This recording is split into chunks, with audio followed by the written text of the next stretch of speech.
내과에서 소녀가 아무리 기다려도 소녀는 나타나지 않았어요. 목동으로 방송하러 갔거든요. 순박한 도시남자 손금주 변호사의 시선이 머무는 곳, 금주의 시선. 예, 할 말을 하는 이철의 정치쇼 금요일 4부 손금주 변호사와 함께 금주의 시선 진행하겠습니다. 어서 오십시오. 네, 안녕하십니까, 손금주입니다. 왜 소녀를 기다리게 합니까? 아주 깜짝 놀랐습니다. 그래요? 아, 새로 해놓기 좋은데요? 네, 좋습니다. 아, 네. 목소리 진짜 확실히 목소리가 목소리에 또 기중네. 확실히 그 아나운서나 성우들 목소리는 너무 좋아요. 소장님 목소리가 더 좋습니다. 왜 이러십니까? 자, 오늘 손금주 변호사의 시선은 어디에 머물러 있습니까?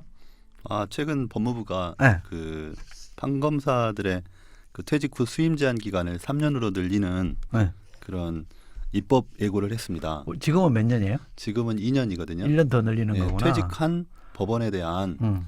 그 수임을 제한하고 있는데 그거를 3년으로 1년 늘리는 겁니다. 그러니까 그거는 정관예우 때문에 그런 거죠? 예, 정관예우를 좀 차단하자 이런 목적인 것 같습니다. 근데 정관예우라는 게 법조인의 문제만은 아니잖아요. 저 같은 뭐 국회의원이나 네, 또 고위공직 하셨던 분들 지금 사급 이사인가요? 다 적용되는 거 아니에요? 그렇죠. 그 사실상 저도 판사 검사들의 정관예우 문제는 사실 그 재판을 받는 분들, 수사를 받는 분들이 직접 피부로 느끼게 되기 때문에 우리 사회에서 공론화가 많이 됐지만 그 외의 직역에 있는 분들의 정관예우 문제가 굉장히 크더라고요. 네. 실질적으로는. 근데 제약이 있잖아요. 저희도 국회의원 하신 사람들은 한 사람들은 네. 3년 동안인가? 국회윤리위원회, 공직자윤리위원회 네. 허가를 받아야 네. 취업이 되잖아요. 네. 그러니까 취업 심사도 받아야 되고 승인을 받아야 되고 또 그러니까 3년간 그런 심사를 받아야 되고 또 보고 의무가 있습니다. 보고도 해야 되고 네, 3년 네. 이후에는 네.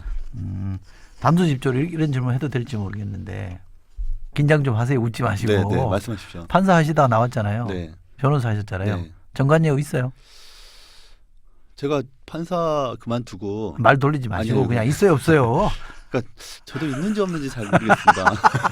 근데 제가 이제 행정법원 판사를 마치고 네. 그 기업 자문 쪽으로 옮겼어요. 그래서 기업 자문? 재판 업무를 한 게 아니고 거기는 방송통신이나, 정관예우가 없겠구나. 예, 에너지 분야의 일을 하다 보니까 거기에서 느낀 거는 판검사들의 정관예우 문제도 문제지만 실질적으로 그 공직사회의 네트워킹을 통한 정관예우 문제도 크구나 이런 걸 많이 느꼈습니다. 고위공직자 행정부 고위공직자들 정관예우도 있죠. 특히 네. 뭐 공정거래위원회나 네, 그렇죠. 공정거래위원회, 뭐 방송통신위원회, 뭐 그런 데 국세청, 출신들이 그죠? 예, 사실상의 권력기관이다 보니까 음. 정관예우 문제가 있습니다. 법조인들의 경우에는 대개 이제 형사소송 관련해서 정관예우가 아무래도 심하겠죠. 네, 네, 구속되느냐 마느냐 그렇죠. 이런 거 아니겠어요? 네. 민사보다는 그죠? 그렇죠. 민사보다는 특히 이제 검찰 같은 경우 그 전화 변론, 실제 이제 수임 그 단계에 있어서 신고를 하지 않고 재판 같은 경우는 수임계를 법원에 내야 되니까 이제 그런 상황이 없는데 크지 않는데 검찰 같은 경우는 수사 중인 사건에 대해서 이렇게 고위 그 검사 출신들이 전화 변론하는 것이 계속 문제가 돼 왔습니다. 그래서 그런 부분을 차단하려고 또 노력을 많이 하고 있다고 합니다.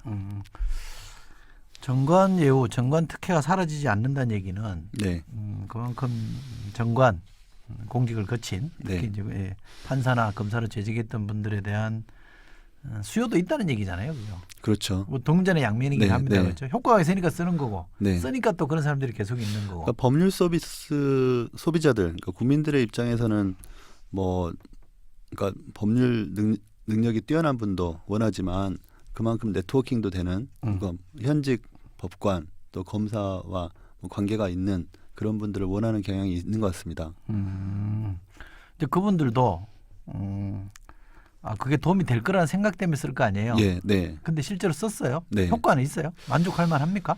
뭐 전혀 없다고 말하면 그건 아닐 것 같은데 네. 제가 그래도 다년간 변호사 생활하고 또 국회의원 생활하면서 보니까 실질적으로는 사건의 성향, 사건 자체가 이미 어려운 사건이 있고 쉬운 사건이 있습니다. 다만 그 사건의 성향을 일반 국민들은 잘 모르시잖아요. 근데 그 현직에 있다 나오신 분이나 아니면 변호사 생활 오래 하신 분들은 알겠죠. 그래서 속칭 자연뽕이라고 하더라고요. 자연뽕? 네, 그러니까 금방 그 자연스럽게 풀리는 사건이 있는 거죠. 그러니까 쉽게 무죄가 날 수도 있고 네. 또 불기소 결정이 날 수도 있는데 네. 이제 그 소비자, 그 당한 사람의 입장에서는 그게 안 보이는 경우가 있으니까. 근데 그런 것들을 정관들이 잘 잡아내서 사건 수임을 하고 또 그 정관의 능력으로 공치사를 하다 보니까 정관예우 문제가 더 커지지 않나 이런 생각합니다. 그거 거저먹는 거네. 그렇죠. 근데 꼭 거저먹는 사건만 있는 건 아닙니다. 그리고 아니 근데 자연뽕 같은 경우는 네, 이제 그렇죠. 거저먹는 네, 경우고 그죠. 네, 근데 재판에서 실력을 발휘해서 좋은 결과를 얻는 게 아니라 네, 판사나 검사와 친하다는 것만으로 네. 결과가 바뀐다. 그거 뭐 문제 많잖아요. 사실 정치 판사, 정치 검사 또 부패한 판검사들이 있으니까 네. 그런 사건이 아예 없다고 할 수는 없지만 네. 기본적으로 우리나라 사법 체제 하에서 그 논리 싸움입니다. 논리적으로 얼마만큼 그 사건에 대해서 설득을 잘 해낼 수 있느냐, 그리고 지금까지 확립된 판례나 이런 것들을 잘 대응을 시킬 수 있느냐에 따라서 사건의 성패가 좌우되는 것 같습니다. 그러니까 사실 그 정관예우, 그러니까 정관 변호사가 필요하다고 해서 소개시켜줘가지고 좋은 결과를 얻는 건이 절반 수준에도 못 미치는 경우가 많습니다. 제가 절반이 봐도. 어때요? 네. 아니, 그러니까 절반이면 큰 거죠. 그럴까요? 네. 아니 그 수요자 입장에서 네. 소비자 입장에서는 네. 절반이면 확률이 네. 굉장히 많이 올라가는 거니까 아, 그렇게 볼 수 있겠네요. 사실 큰 거죠. 네. 근데 판사 특히 검사들은 뭐 제가 잘 모르겠습니다. 판사분들은 재직할 때 네. 동창회나 이런 각종 모임에 거의 안 나가잖아요. 일부러. 그렇죠. 일부러 안 나가고 또 요새 판사들의 성향이 많이 바뀌었습니다. 예전에는 그 고등부장 제도가 있어가지고 고등부장이 안 되면 다 나와야 되고. 고등부장 판사. 네. 그런데 지금은 그 제도가 없고 사실상 평생법관이 가능한 구조거든요. 네. 그래서 예전보다 판사들이 대거 뭐 인사철에 나오는 그런 수요가 적어졌습니다. 근데 오히려 최근에는 검사들이 많이 나오더라고요. 최근에 검찰이 좀 시끄럽지 않습니까? 글쎄, 그러다 보니까 너무 한꺼번에 나와가지고 네. 어렵다고 합니다. 그분들이. 정관예우를 가장 심하게 받을 네. 수 있는 분은 아무래도 대법관 출신이겠죠? 제가 사실 그냥 법조에서 변호사 생활하고 판사 생활할 때는 대법관들이 엄청 대단하게 생각이 됐거든요. 실제 대단하잖아요. 네. 사실 저스티스잖아요. 네. 근데 국회에서 생활을 해보고 또 그분들이 국회에서 청문회 과정을 통과하는 것을 지켜보니까 대법관들에 대해서 좀 수임 제한도 필요하고 어느 정도의 그런 관리가 필요하겠구나 이런 생각을 합니다. 그러니까 대법원의 사건이라고 그래서 대법원의 판단이 꼭 옳으냐. 그 대법원의 사건에 있어서의 심리에 있어서는 다른 왜곡적인 요소가 없느냐에 대해서 사실 저는 절대적으로 믿었거든요. 판사 시절에? 네. 그러나 지금은 대법원도 사람들의 집합제다. 그럼요. 네, 그래서 대법원에 대한 그런 좀 사회적인 그런 시각에서의 비판적인 접근이 필요하구나. 그런 점에서 본다면 대법관에 대해서도 퇴임 후에 수임자 문제가 뭐 논의되는 것이 타당한 것 같습니다. 지금도 대법관들이 한 대법원에서 퇴직한 다음에 2년 정도 대법원 사건 수임을 못합니다. 그래서 그것도 굉장히 크긴 한데 네. 외국에서는 대법관들은 대부분 변호사직으로 가지 않는 것이 평생이잖아요. 일반적인 관행이거든요. 네. 종신직이니까. 그러니까 종신직인 경우도 있고 종신직이 아닌 독일과 같은 경우에 있어서도 아하. 대법관 정도를 하고 나면 다시 변호사 생활을 안 하고도 충분히 잘 살아갈 수 있는 뭐 연금 체제가 있고 또 변호사를 하는 것이 사법부의 그런 저스티스로 있다가 이제 변호사 생활을 한다는 일방 당사자의 입장을 대변하는 변호사가 되는 것이 타당하지 않다 이렇게 생각하는 분도 있는 것 같습니다. 근데 요즘도 우리나라에서 대법관으로 재직하시는 분이 퇴직하면 네, 변호사 개업을 안 하시는 분, 로펌을 네. 안 가시는 분들도 많더만요. 예. 좋은 문화네요, 그죠? 김영란 대법관 같은 맞아요. 경우도 또 전수환 대법관 같은 경우도 맞아요. 그런 분들이 있는데 또 생활이 생활이다 보니까 대법관 퇴임하시고도 또 변호사 하시는 분도 꽤 있고 또 로펌에 들어가 계신 분도 있고 합니다. 좀 먹고 사는 문제는 해결이 되는 네. 건 하겠죠. 네. 다른 나라에도 정관예우가 있습니까? 우리나라만큼 많지는 않습니다. 사실 우리나라도 이렇게 선진국이 돼가면서 정관예우가 많이 줄어들었습니다. 네. 근데 이제 일본이나 독일, 미국 같은 경우에 특히 미국은 변호사로 다시 갈 수가 있긴 하거든요. 그렇지만은 정관예우는 우리나라만큼 심하지 않다 이렇게 보고 있습니다. 우리나라가 아무래도 심한 게 로스쿨 도입할 때도 그런 문제 네, 얘기가 많았지 네, 않았습니까? 네. 사법연수원 기수, 네, 뭐 특정 학교 출신, 그렇죠. 이런 네. 연고 이런 것들이 많이 작용해서 생긴 거다 이렇게 보는 네. 거잖아요.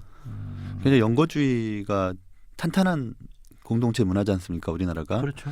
근데 이제 판사 검사와의 접근이 차단된 상태에 있다 보니까 정관들의 그런 프리미엄이랄까요? 그런 것이 큰데 지금의 그 사법부 분위기 또 검찰 분위기가 점점 바뀌고 있기 때문에 정관예우는 자연스럽게 없어질 것이다 이렇게 생각을 합니다. 2년에서 3년으로 좀 늘리면 더 많이 개선될까요? 그러니까 퇴직하시는 분들한테는 굉장히 좀 치명적일 겁니다. 2년 동안 그 자기가 퇴직한 법원에 일을 못하게 했는데 네. 1년을 더 아. 못하게 한다고 하면 네. 사실 그 3년이 지나면은 굉장히 좀 정관이라는 의미가 많이 퇴색되니까 이른바 약발이 떨어지는구나. 네, 그러겠죠. 아. 지금 전직 공무원들 같은 경우도 취업 제한 3년이 걸려 그렇죠. 있거든요. 네. 그러다 보니까 전직 공무원들 특히 고위직 공무원들이 퇴직하고 바로 갈 곳이 없어가지고 대부분 대학에 잠깐 머물거나 맞아. 그러다가 이제 3년 이후에 뭐 기업이나 로펌 같은 데 오시거든요. 근데 이제 3년의 시간이라는 게 굉장히 갭이 크긴 큽니다. 그래서 그 시장에서의 가치가 좀 떨어진다고 볼 수도 있습니다. 그런 아예요. 판사나 검사 또는 네. 뭐 그 공직자는 어떤지 논의를 하더라도 판사 검사는 아예 변호사 기업을 못하게 하면 어때요? 그 부분도 고민을 해봤는데 사실 저는 반대합니다. 반대. 네, 그 부작용이 훨씬 크다고 생각합니다. 판검사로 있다가 변호사로 와서 변호사 시장에 좀 활력을 넣는 부분도 있거든요. 네. 경쟁을 하고. 네. 근데 그런 부분을 아예 차단해 버리면 물론 정관예우나 이런 부분들은 줄일 수 있을 수 있지만은 네. 사법부 자체가 고립화돼 가지고 네.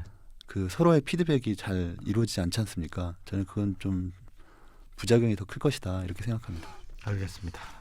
그러면 우리 송검주 변호사께서 정관예우, 정관특혜의 시선을 둔 이유는 뭡니까?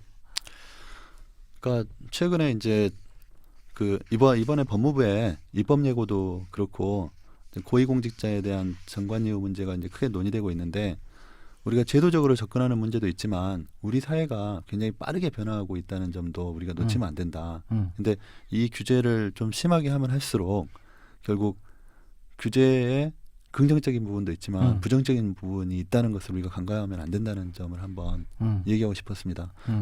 일반 국민들 입장에서는 정관예우하면 굉장히 뭐 부정적이고 없어져야 될 나쁘죠. 것이다 그럼요. 생각하죠. 근데 적폐죠, 이른바. 근데 사법부가 또는 공직이 전혀 이런 민간 영역하고 소통이 안 되는 사회도 사실은 굉장히 문제거든요. 네. 예, 그런 부분들을 어떻게 좀 효율적으로 관리하면서 정관예우를 차단할 것이냐 이게 중요하고 국회의원 정관으로서는 참 국회의원이 그게 그러니까 정관예우라는 게 불공정한 거기 때문에 이걸 해소하는 건 맞고 네. 다만 어떤 규제를 도입할 때는 긍정적인 측면과 부정적인 측면 다 보자 이런 말씀을 하고 싶은 거죠. 그렇습니다. 네. 알겠습니다. 검주의 시선 오늘은 여기까지 하겠습니다. 송검주 변호사님 고맙습니다. 네, 감사합니다.